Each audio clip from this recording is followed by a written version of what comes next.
So, welcome back. Let's kneel down for a word of prayer.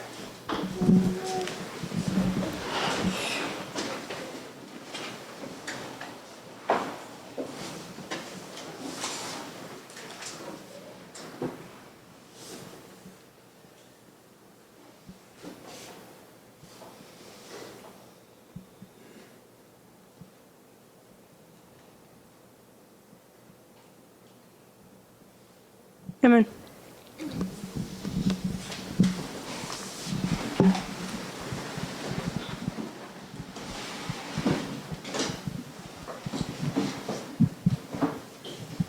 So this morning we've been studying the Bible, and we've looked at various principles within the Bible. We saw that we want to dig for the hidden treasure. We looked at the tools, we looked at the methodology we are to use today. One of the aspects of the methodology we have is that we use the principle line upon line. We showed how we create a line, and then we showed that this long line from the beginning of history till the end of history can actually be broken up in various sections. And from Great Controversy, page 343, we realized that these sections are reformatory lines. They're religious movements or reformations. And since God's dealing with man is ever the same, and since Solomon says there's nothing new under the sun, we can actually parallel these reformatory lines, reform lines, and apply them to us or draw the lessons for us today. Because we know from the Bible that every prophet spoke less for their time, but for the generation who is living at the end of the world. So we saw the need for studying line upon line. We saw what line upon line actually is and how it's created. And we talked a little bit also about the waymarks, those events on that reform line. And I said that these waymarks need to be guarded, lest Satan is going to tear them down and will be replaced with theories which will bring rather confusion than genuine light. So I talked about how we preserve a little bit waymarks and why they're so important. From that moment on, we went to look at the pattern now of one of these reform lines. And I said that what the pattern is governed by is the three angels' messages, which Ellen White calls also 3 steps. And we looked at early writings, page 258 to 261. And we saw there how Ellen White herself makes a parallel. She first talks about the Christ time period. And she said those who rejected John could not be benefited by Christ. Neither were benefited by Pentecost, who showed the way into the most holy place. From the earthly sanctuary to the heavenly sanctuary. I'll be more accurate with my drawing here. So here we see the switch of the earthly to the heavenly. And she herself draws the comparison and brings it to her own time period, the time period of the Millerites. And she says the first angel's message was rejected, and those who rejected the first angel's message were not benefited by the second. Neither could they be benefited by the midnight cry, which was to prepare them for the change taking place in the sanctuary, from the holy now to the most holy.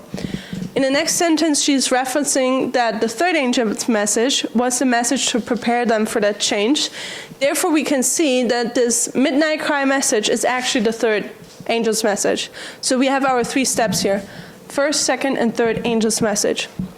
So by this principle over here, knowing that everything speaks more for our time, we can draw another line, which we call the line of the 144,000. God's people at the end of the world. And we know also that we have 3 steps, the first, second, and third angel's message. And paralleling the midnight cry, we would have the loud cry, preparing for the switch again in the sanctuary, which is now Christ leaving the sanctuary, the close of probation. Everything so far so good? Mm-hmm. Okay, sounds good. Then we can move on. We're going to stick with this pattern now to see what this pattern looks like. For our next quote, we are going to read counsels to writers and editors. So I think that's CWE, I think, if I'm not mistaken. Counsels to writers and editors. And there it's page 26 and 27.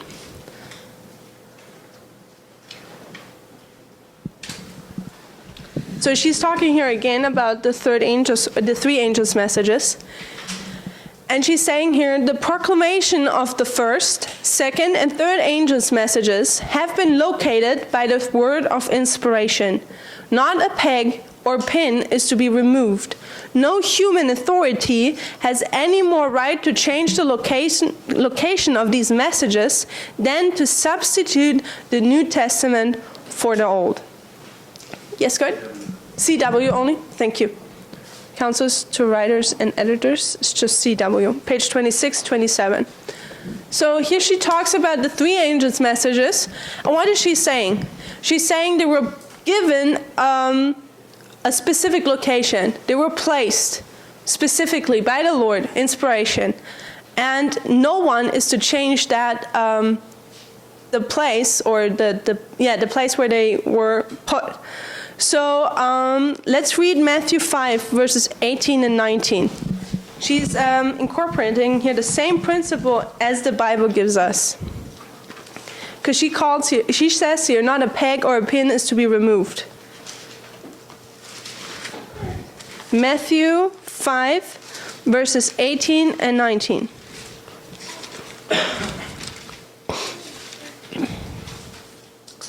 18 and 19. There it says, think not that I'm come to destroy the law or the prophets. I'm not to come to destroy, but to fulfill. For verily I say unto you, till heaven and earth pass, not one joint or one tittle shall in no wise pass from the law, till all be fulfilled. Whosoever shall break one of the least commandments and shall teach men, oh sorry, that's not it anymore. So, that's it, 19 as well. Whosoever therefore shall break one of these last commandments and shall teach men, so shall be called the least in this kingdom of heaven. But whosoever shall do them, teach them, the same shall be great in the kingdom of heaven. So here we see the principle that Christ actually came to fulfill the law. The law doesn't change. And nobody is to take a jot or tittle away from it. Everything is going to be fulfilled just the way how the Lord has commanded it. And Ellen White is picking up on that, and she is applying it to the three angels' messages, how they were located by the pen of inspiration. So there are people, as I referenced already, John Bell, which in this time period, 1880s or 90s, he took the three angels' message and he applied them to the future. So he's going against her counsel, or I haven't looked up when she wrote this specific quote we just read, but this is a counsel against it. Ellen White tells us when the three angels' messages took place, and we're not to change it. So just for a little exercise, when did this, the first angel's message, when did it come into history? Or when was it proclaimed? Where would I mark that? So 1798, and?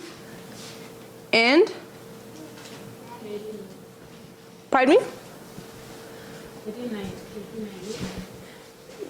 1898? Okay, 19 when? Okay, Ellen White was not alive anymore in 1989. This is our history. She's talking about in her time, when is the first angel's message proclaimed? So we say 1798, the first angel arrived. When was the power given to the message? What does Ellen White talk about? 1840. Yeah. So I put 1798 to 1840, but I'm going to emphasize 1840. When does the second angel arrive in history? No, not quite. What is the second angel's message? Babylon is fallen, right? So where does Ellen White say, when was this message proclaimed that Babylon has fallen? She doesn't give us a date, not a specific date. But if you go to Joseph Bates' writing, he's going to give you the date April 19th, 1844. Ellen White is going to tell us summer of 1844. So again, Ellen White emphasizes more where the message really received power. When you go through the pioneer writing, you'll see that the arrival of the second angel's message was on April 19th. So when was the third angel's message coming? When did the third angel's message come in history? Because Ellen White reminds us in the quote we read that Ellen White says the proclamation of the first, second, and third angels' messages has been located by the word of inspiration.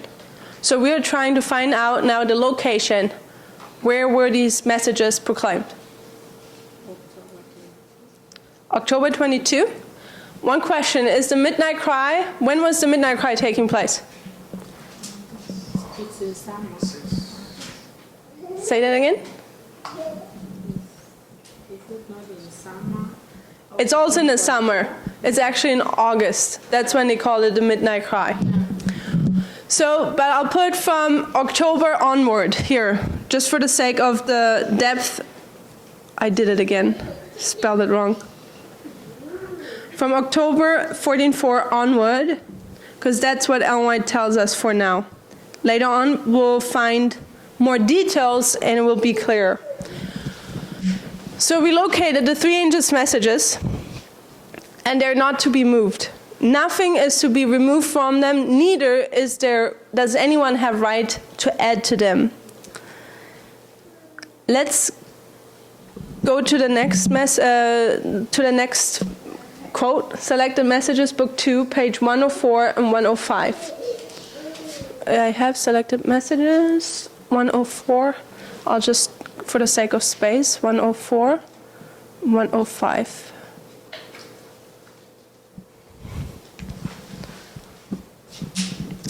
First, we see how important the three angels' messages is. They're not to be rejected. Ellen White tells us that there's a time given for them when they were preached, and now we'll see that there is an order to these messages. So Selected Messages, Book 2, page 104, 105. The first and second messages were given in 1843 and 1844. We are now under the proclamation of the third, but all three of these messages are still to be proclaimed. It is just essential now as ever before that they shall be repeated to those who are seeking for the truth. By pen and voice, we are to sound the proclamation showing their order and the application of the prophecies that bring us to the third angel's messages. So we could take much out of this, but I want to emphasize that these messages, they have an order. And now she's going to tell us this order. She says there cannot be a third without the first and second. These messages we are to give to the world in publications and discourses, showing in the line of prophetic history the things that have been and the things that will be. So by the way, she says here we are to teach the three angels' message using a prophetic line. But the emphasis I wanted to make is there's an order, and the order is there cannot be a third without what? A first and a second. And if I count, and I have three, I know that 2 and 1 comes beforehand, right? So it's quite logical. First, the first, then the second, then the third.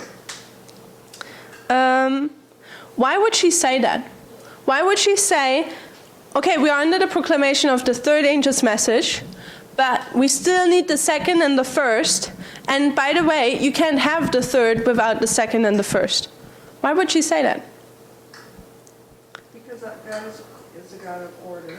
God is a God of order. And without understanding the first and second messages, just like the others, then you can't understand the third. Okay, so with that in mind, what time period is the first and the second angel's message? I'll do a separate line down here. So remind me again, when did the third angel arrive? What does Ellen White say? October 1844, right? So the third angel's message. Getting there. 1844. So Ellen White says they are under the proclamation of the third angel's message.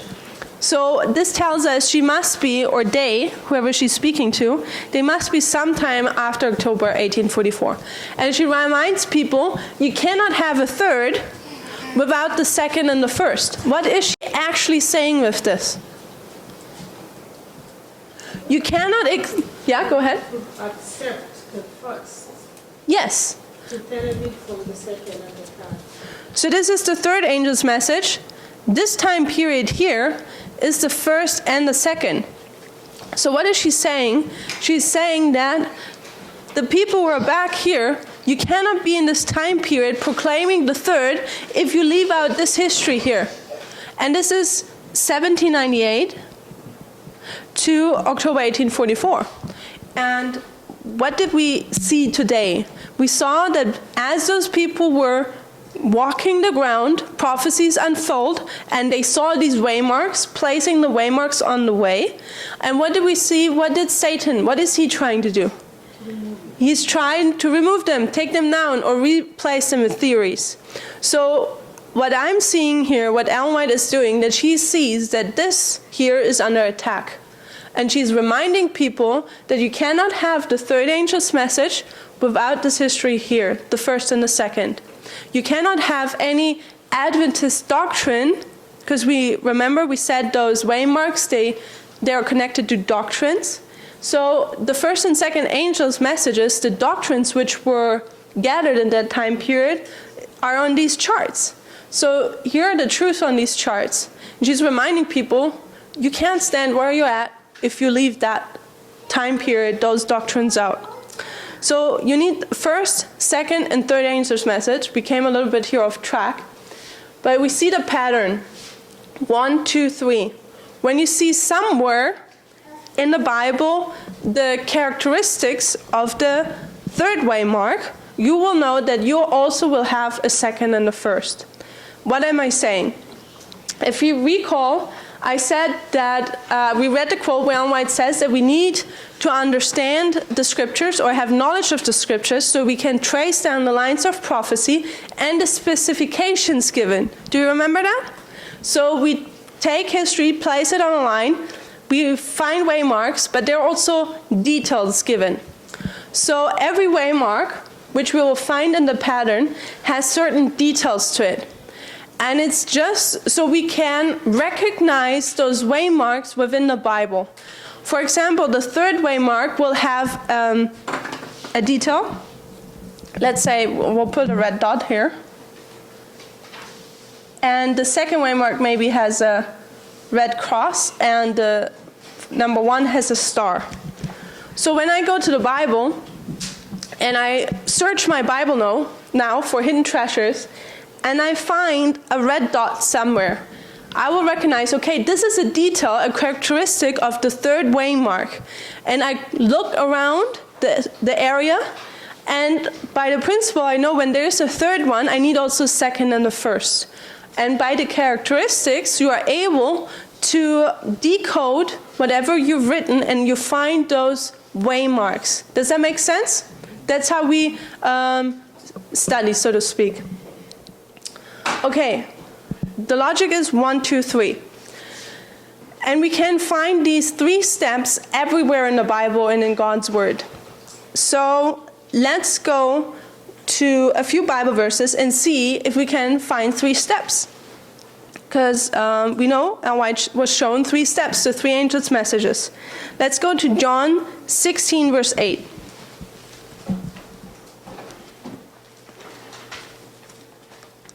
John 16, verse 8.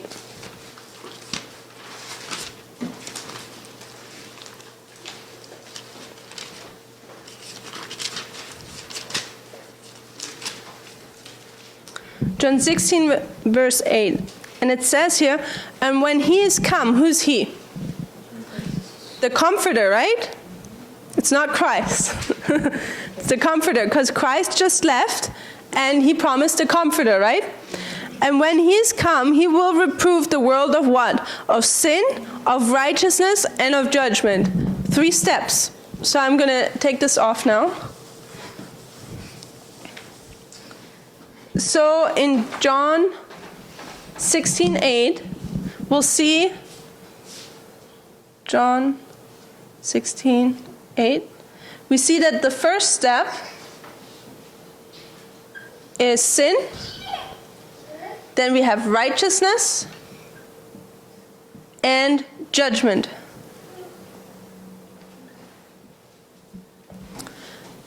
Three steps. Let's go to another one. Let's go to Daniel 12, verse 10.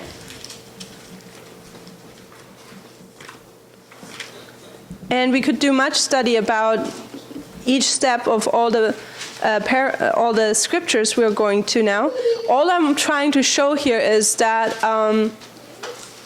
that it seems in the Bible there's always a pattern of 3.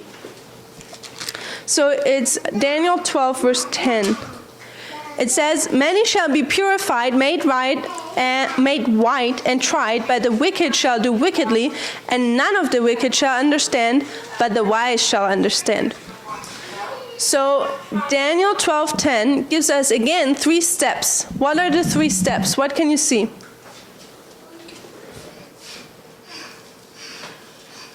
Daniel 12:10. What are the 3 steps? Purified. What's the next one? Made white. And the third one? Tried. One question, when are you tried? Or what is the process of trying someone? Judgment. So we see a similarity here. Okay, let's go to another one. We'll find 2 in Revelation, but let's go to Revelation 3:18. Let's go there first. So Revelation 3:18, what church is being talked of here now? Revelation 3, that would be Laodicea, right? So I almost said Laodicea 3:18. It's Revelation 3:18. We find the remedy for Laodicea. And interestingly, it's again 3. It says, "I counsel thee to buy of me gold tried in the fire, that thou mayest be rich, and white raiment, that thou mayest be clothed, and the shame of thy nakedness do not appear, and anoint thine eyes with eye salve, that thou mayest see." So we see here in Revelation 3:18,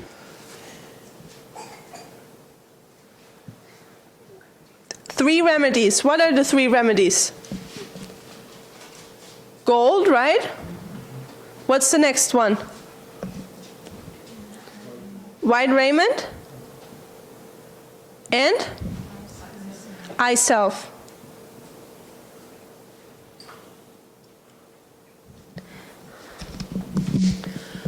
So we've seen now 3 scriptures where we see 3 steps: sin, righteousness, judgment. We see purified, made right, and tried. Gold, white raiment, and eye salve. In Revelation 14, what 3 steps do we have here? We already talked about it. It's the first angel's message. The second, right? And the third. I mentioned beforehand that in Psalms it says, "Thy way, O Lord, is in the sanctuary," right? How many compartments, is that what you call it, compartments, does the sanctuary have? Also 3. Sanctuary. We have the courtyard. We have the holy place. And we have the most holy place.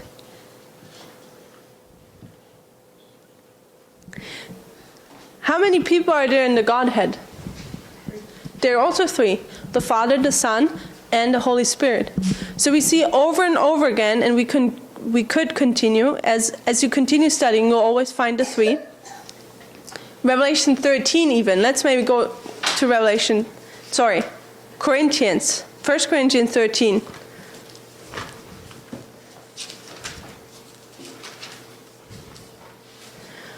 First Corinthians 13, verse 13, we'll find another 3.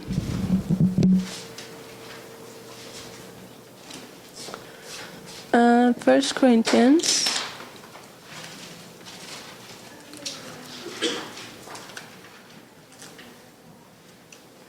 What are the 3 steps here? And now abideth faith, hope, charity, these 3, but the greatest of these is charity. So which one is the first one? Faith. The second one? Hope. And the third? Charity. Okay, so this is just an example of many places in the Bible where you go to, you will find the 3 emphasized. And I'm saying those 3 are representing the 3 angels' message. And we see one of the characteristics we find with the 3 is that at the 3rd, judgment takes place. Because we see, for example, that number 3, we see here, the 3rd is judgment. We saw in Daniel 12:10, to be tried means judgment. Eye salve, when you're blind and then you have eye salve and you start to see again, what did we say this morning? When you see something, what do you do with that information? You judge, right? You judge what is good and what's bad, between wheat and tares. So you can see a form of judgment here. The 3rd angel's message is about judgment, right? We are under the proclamation of the 3rd angel's message, which is the judgment hour message. Or we know we are under, right now we are going through the investigative judgment. First it was the dead, now it's on the living. So there's judgment going on. What takes place in the most holy place? Judgment. So 1 Corinthians 13:13. We have faith, hope, and charity. Oh, what is charity? Can love be judgment? It can be, right? Because those who I love, I rebuke. So, and the 3rd, we're starting to see, for example, one of the characteristics. As I pointed out, these waymarks, you will, as you study, you will find they have certain characteristics. And one of them, for example, for the 3rd is that you have judgment. Okay, so let's continue. And I'll wipe everything out now, because we're going to start to mark a reform line now. I'll take our hidden treasure away. I hope everything is clear so far. Is everything okay? Okay.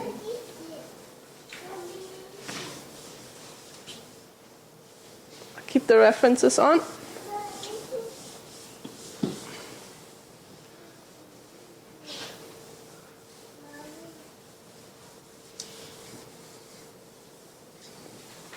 So I'll draw for you now the pattern and some of the characteristics. And then we'll read one more Bible verse to add a little bit to that pattern. And then we'll continue. And I think maybe this presentation or next, we'll see if that pattern is actually correct, if we can see it in the Bible. So we have a reform line. And as previously already mentioned, a reform line is about reform. God's people waking them up, as well as them repenting and going back to the old path. So every reform line will have a time period of darkness.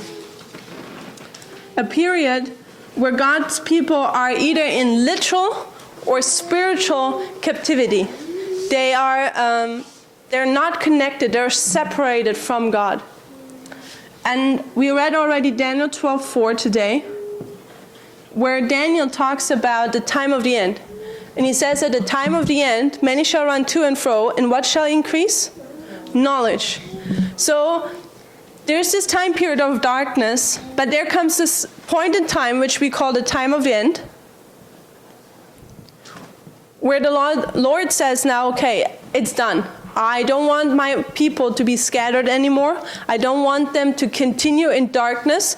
I want to bring a reformation, religious movement among them.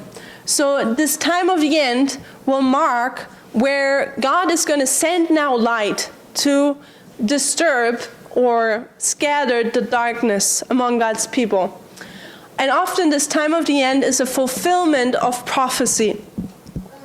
And God's people recognize that, and they study His Word, and there is an increase of knowledge. So they start to understand the time they live in, they understand the message they are to give, and how and what they should do. So in this time period, the Lord, so I call it time of the end, increase of knowledge.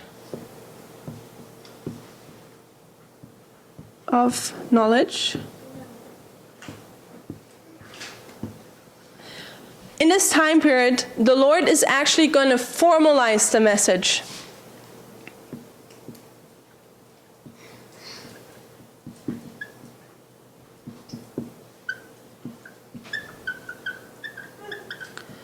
So the Lord, He wants to awaken His people and enter into a covenant with them. He gives them light. He increases their knowledge. But when the Lord sends a message, what does He often do? What did He do with the first angel's message as well as with John? They brought a message, and when God brings a message, what is it to people? It's a test, isn't it? You can either accept it or you can reject it. And it's always a test. So the Lord, in every reform line, will test His people upon the messages He sends.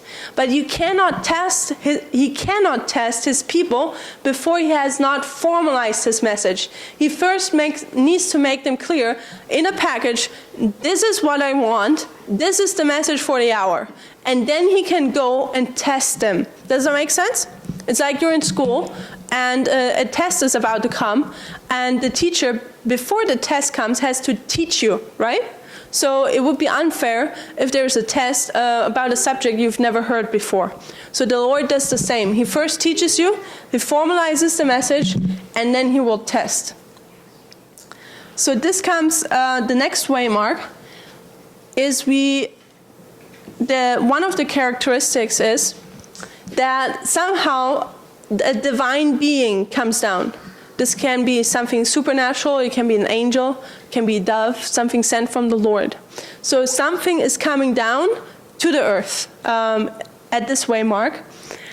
And at this waymark, because of this coming down of this being, there's an empowerment of this message, which was already given beforehand. So one of the characteristics here is power. Another one is that the test starts here. And that the test is about life and death. That's how important this test is. Because essentially, when you reject the message the Lord has sent, what will happen? You're going to die. So the test starts. The test is about life and death. And often, not every time, but often you will find that it's a worldwide message. And, okay, so far so good. Then it continues. The Lord has sent or empowers this message He sent. But while God is doing a work, Satan is not idly watching. He wants to disturb whatever the Lord is doing. So in this time period, the Lord is bringing a reform, and you can also depict this as building a house. Because what is God's church? It's a temple, it's a building, right? So you can once look at it as a people, or you can look at it as a house being built. And right here at this place, we saw that there's an effort being made to build a foundation.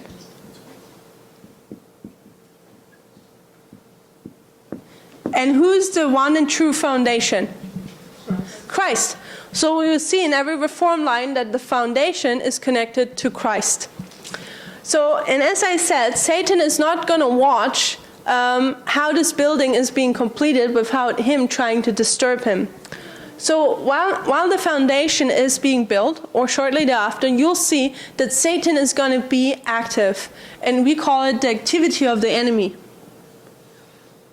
And we somehow always drew it this way. So this is the activity of the enemy.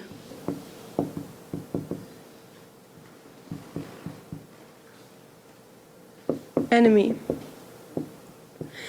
And this activity is very close connected to the second angel's message. So I marked the first one here, first angel's message.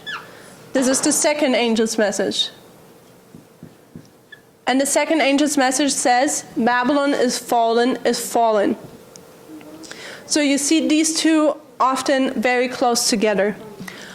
So, but shortly thereafter, the Lord is going to give the greatest miracle to prove that his reform is from him. There's no doubt left anymore that it's his. And we draw this way, if you've seen it maybe before, and we call it the manifestation of the power, the glorious manifestation of the power of God. So I might have to shortcut that bit because I'm running out of space. But it's the glorious manifestation of the power of God. And it's also often something supernatural, where you see it was not done by men's hand. And then comes the third waymark, the third angel's message, which is judgment. You will see judgment at that waymark. We've already talked a bit about that. And after the third angel's message, right here at this waymark, you often see the number 7, and you see a disappointment. So what I'm doing here right now is just that I'll show you the pattern, and probably in the next presentations, we will actually go through several Bible stories to see if this pattern is actually correct. Because what was done was that those stories we're going to consider were studied, and then this striking similarity, as we read it in Great Controversy, page 343, was recognized. You will see, okay, in the story how it was with Moses, it was also the same in Christ's time period. And through this study, this came about. So at first, there were not as many waymarks, but with time, as you continue to compare here a little and there a little, you find way more characteristics. And by now, you can give a long line. So, okay. So here's the third angel's message. You'll find number 7 and a disappointment. So now here at the end, there's a fourth waymark. So where do we get a fourth waymark from? Let's consider Luke 13, verses 6 to 9. Luke 13.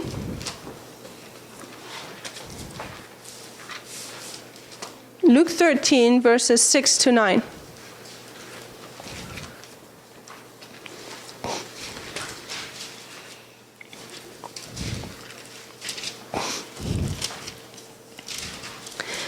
There it says, this is a parable here. It says, he spake also this parable. A certain man had a fig tree planted in his vineyard, and he came and sought fruit thereon, and found none. Then said he unto the dresser of this vineyard, Behold, these 3 years I come seeking fruit on this fig tree, and find none. Cut it down, why cumbereth it the ground? Before we continue reading, what has happened? A man comes to his vineyard, and he's looking for fruit at his tree, right? How many years has he done it? 3. So you can also already recognize, okay, must be the 3 angels' message. We have 3 years here. So he comes for the first year, doesn't find fruit. He comes for the second year, doesn't find fruit. Now he comes for the third year. Does he find fruit? No. What does he want to do with the tree? Cut it down. So to cut down a tree, what could we call that? Judgment. The tree is going to be judged. So let's see now what his gardener says. Verse 8, and he answering said unto him, Lord, let it alone this year also, till I shall dig about it and dung it. And if it bear fruit, well, and if not, then after thou shalt cut it down. So what is the request of the gardener here? For one more year, right? So after 3 years, what would be the next year? It would be the fourth year. So down here, we can actually show how you have a number 4. And if you ever heard about it, this is a 3-1 combination. You have three angels plus 1, the fourth one. So here, what does a gardener do? What kind of work does he do in these years? Has ever somebody dealt with trees in their own garden or maybe at work or something? You fertilize them, you dig a little bit around them, you fertilize them, you prune and trim them, right? So do you think the gardener had done that in these years? He's done that, right? So do you think he's going to do that in this year too? Yes. So he's going to do in this year, this extra year of grace, he's going to do the same work as he's done previously in this time period. So this is the same with the 3 angels message. We know we have, Revelation 14 has 3 angels messages. I don't want to get too much into it because it's not the subject of today, but you can show that these 3 years are the 3 angel messages waymarks. So where do we get the 4th from? I have a question, it might be a little bit of a trick question. Is there a 4th angel? Wendy says yes. Yes. So in Revelation 18, let's go there, we'll find another angel. So the thing is, though, in Revelation, there are a lot of angels. There are not just 3 angels. So how come that we say that there is a 4th angel? So in Revelation 14, we see the 3 angels' messages. And then we have a few chapters in between which deal with a different subject. And then we come to Revelation 18. And there it says in verse 1, and after these things, I saw another angel come down from heaven. So he's here saying another angel, so one more angel, having great power, and the earth was lightened with his glory. Verse 2, and he cried mightily with a strong voice, saying, Babylon the great is fallen, is become the inhabitations of devils, and hold of every false spirit, and the cage of every unclean, hateful bird.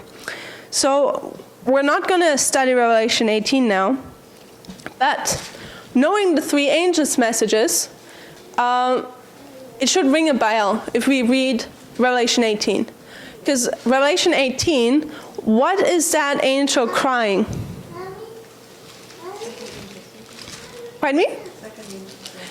He's crying the same words as the second angel. Here, Revelation 14, verse 8. And there followed another angel saying, Babylon is fallen, that great city, because she made all nations drunk of the wine wrath of her fornication. So both angels, the second and the fourth, we call it now the fourth, have the same message. It says, Babylon fallen. Fallen.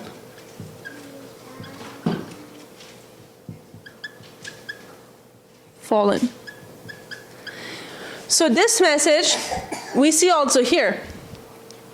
I'll just put fallen. So this shows us that this angel, which we right now call the 4th angel, is actually what angel? The second, right? So I'll use now a different color. I'll put a little 2 up here.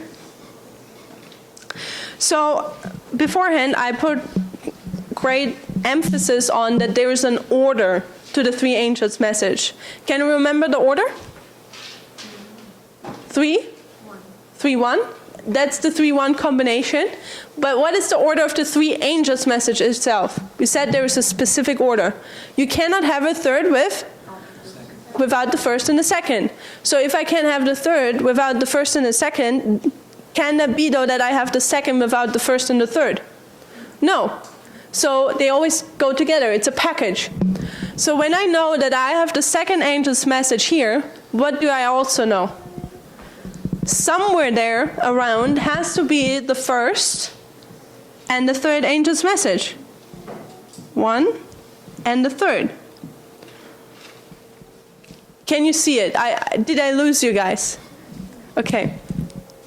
So the 3 angels' message in a reform line is taking place, but after the third one and judgment has occurred, we see Revelation 18 that there is another angel coming down.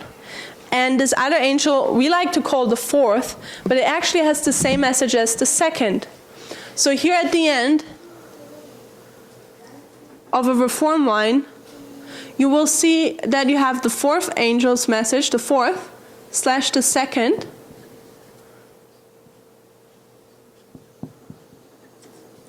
But with it is the first and the third. And the third. And the characteristics to this one and these 3 you'll find here as well. You will find a glorious manifestation in this time period. You'll find often a divine being coming down here. So it almost seems like it's a repetition of these 3 here at the end. Okay, with that being said, I want to move on because I'm honest with you guys. I still learn these things for myself, and sometimes it's also confusing for me. But by God's grace, we shall find that hidden treasure. With that in mind, let's go. I went the wrong way. Let's go to Revelation 14, and let's consider the first angel's message, the first sentence there. So this is the pattern of a reform line. The next presentation will go through a few stories, because I'm sure you guys are familiar with the stories. Therefore, we will not spend much time with proving it, because I didn't turn in my notes, so they were not printed. Also, we wouldn't have had enough time.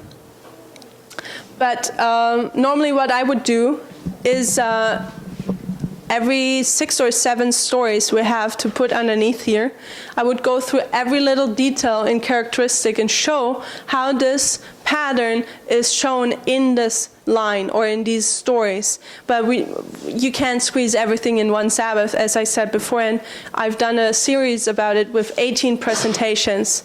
It's in English, you can online actually watch it if you want to know every little characteristic. But we'll stick with what we can handle today. So Revelation 14, the first angel's message. Let's read it. Verse 6.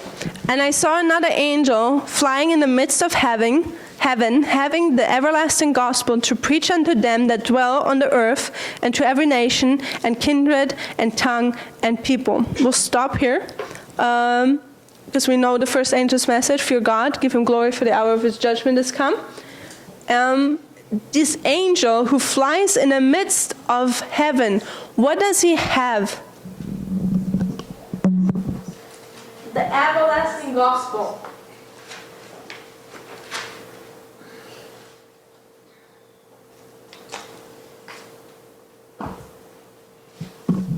So previously today, I was asking you guys, what is the gospel? What does the church say the gospel is? News. News? Good news. Good news, okay. So when you look at the word, it means good news.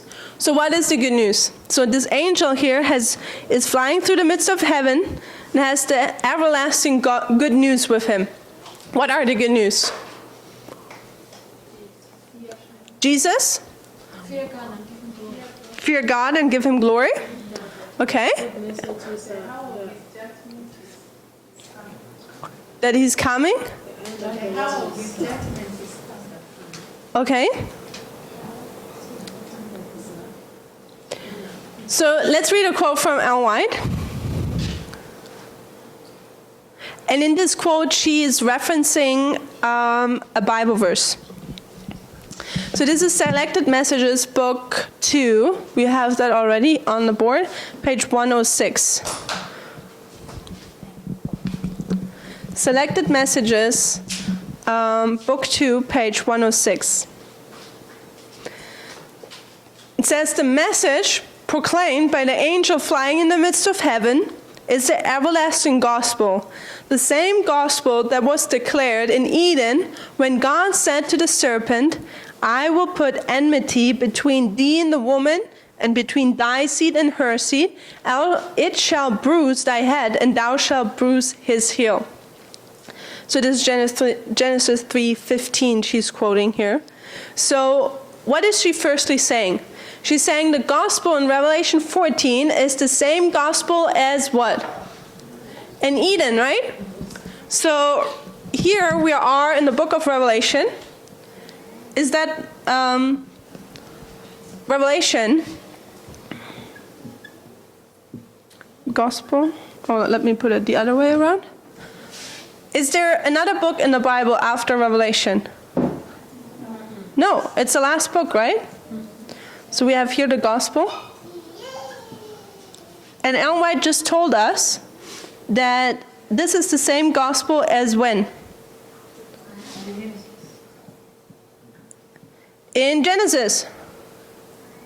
So is there a book prior to Genesis in the Bible? No, it's not, right? So let's look at Revelation 1 verse 8. Revelation 1 verse 8. Here we see another principle of the Lord, which we can see here demonstrated as well. And White proves this point for us. Revelation 1 verse 8. It says, I am the Alpha and the Omega, the beginning and the ending, saith the Lord, which is, and which was, and which is to come, the Almighty. So here it's being said that the beginning and the end, the Alpha and the Omega, is the same. It's Christ the Lord. So what principle does this give us? It gives us Genesis, the beginning, is the same as what? As the end, Revelation. So therefore, Ellen White says the gospel here at the end is the same gospel as in Genesis. Nothing has changed. So following now our duty to study things more closer, let's look at Genesis 3:15. Let's read it one more time, Genesis 3:15, or let's turn there first. I had it here in the quote. Genesis 3:15. So without knowing what's written there, we already know it's the gospel, the good news.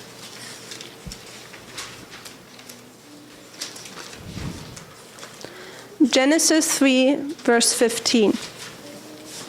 And I will put enmity between thee and the woman, and between thy seed and her seed. It shall bruise thy head, and thou shalt bruise his heel. Question. How's this good news? How does it sound like good news to you? Was like the judgment. Judgment? What kind of judgment? Judgment to protect and salvation to us. Okay, salvation to us. So what is actually happening in this verse? It's a prophecy. Ellen White comments on this verse and says that this is the first gospel promise, or did she say gospel promise? She says something promise. So, I'm sorry, that's bad. I shouldn't do that. I should be more accurate on... I remember that she says it's the first promise, as you do. And a promise essentially is what? If I say, tomorrow I promise I wake up at 9 o'clock and then have pancakes with Canadian maple syrup or whatever, I actually predict something, right? So a promise can be a prediction, or a prediction is what? Prophecy. So that way you can actually demonstrate that Genesis 3:15 is the first prophecy given, And therefore, the gospel, because Ellen White tells us this is the gospel, we see the gospel has something to do at least with prophecy, right? So when the church tells us, oh, the gospel is your relationship with Christ and you're saved and so on, you can tell them, no, it's actually prophecy. But what has happened? Adam and Eve, before they fell, what was their relationship to sin? None. There was none. So you had Adam and Eve over here, and you had sin over here, separate. And human beings were separate from sin. So this is before the fall.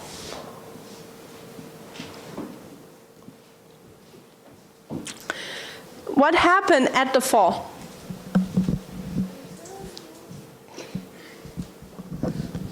What happened when Adam fell?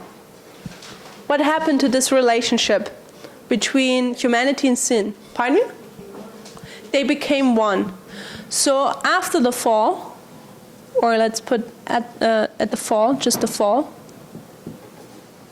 you have now just one circle. You have humans and sin combined together. They're not separate anymore. So the unique detail the Lord gave humanity was that they have a choice, a free will to do whatever they wanted. That's the reason why Adam was able to sin. Nobody told him to sin. He, out of his own choice, sinned, just as Satan, out of his own choice, sinned. So, but with sin combined, the aspect of sin is that it doesn't give you a free choice. Sin takes away your freedom of choice. So after the fall, Adam and Eve, they didn't have a free will anymore in that sense. And that's why quickly after they fell, okay, so at the fall, Adam and Eve were made one with sin. And one of the attributes of sin is that it takes away your freedom of choice. So when Adam and Eve fell, what happened to the tree of life? Taken away from it, they couldn't partake of it. Okay, yes? Guarded. Was guarded. Immediately an angel came and guarded that tree. Why? What would have happened if Adam and Eve would have walked over to that tree? And by the way, both trees, the tree of good and evil and the tree of life, were both in the midst of the garden, right? So seems like they were close to each other. So once they fell, the tree of life was immediately guarded. Why is that? Because if Adam and Eve would have walked over and eaten of that food, sin would have been there for eternity. There would have been no judgment for sin in that sense. So it was immediately guarded. So what does Genesis 3:15 do to that picture we have here? So Genesis 3:15, the gospel, what does it do to this picture we have here? Separate. It actually separates them. So you have Genesis 3:15, the gospel is taking a knife and it's separating this. And what Genesis or the gospel does is it separates you again from sin.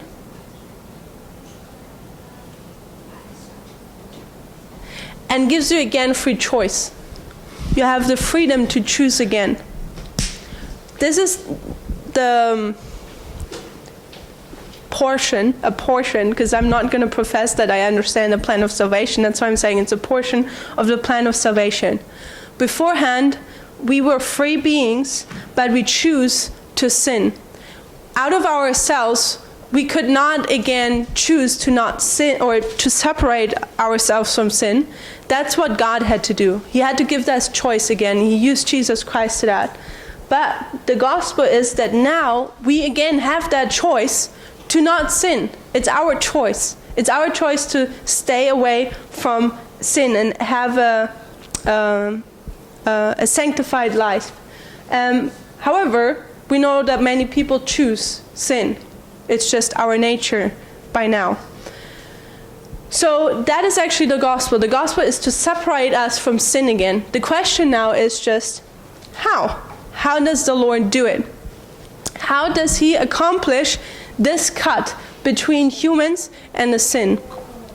His people and sin. And with the years of studying and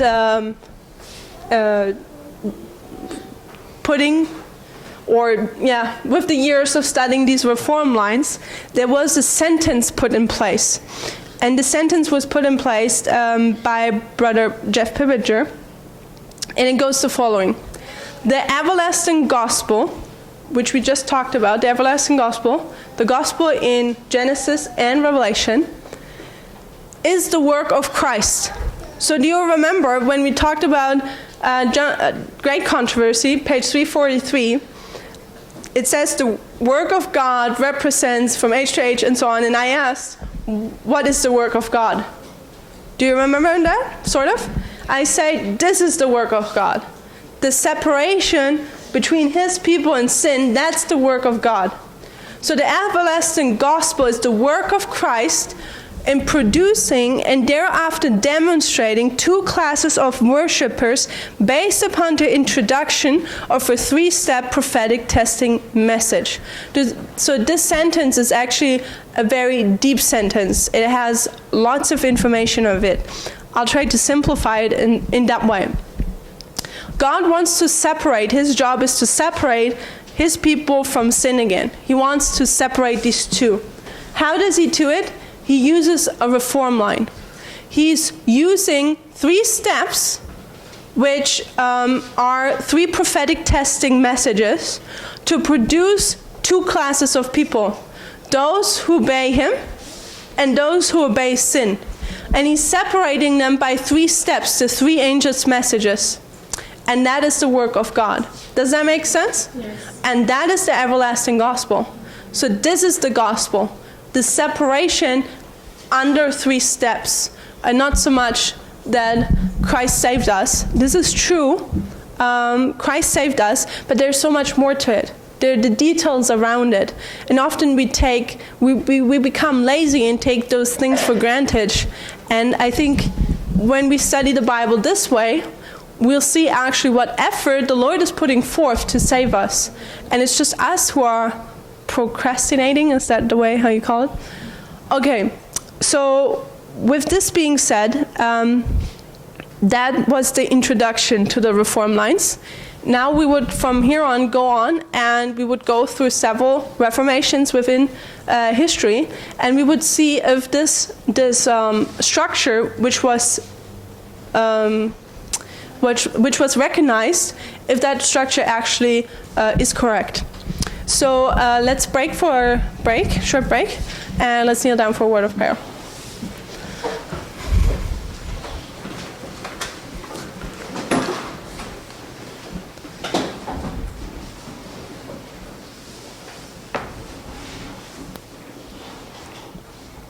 Dear Father in heaven, we thank you for the Sabbath day, and Lord, we thank you for giving us your word that we may study these things and recognize the times we live in. Lord, we thank you that right now we are in this reform line, this last generation, where you are trying to produce 2 groups of people, of separating the faithful ones from the people who choose sin as their master. Lord, we thank you for the freedom of choice you have given us. May you give us all a strong willpower to always choose the right thing and be found among the people who are faithful. We thank you for that. In Jesus' name, amen. Amen.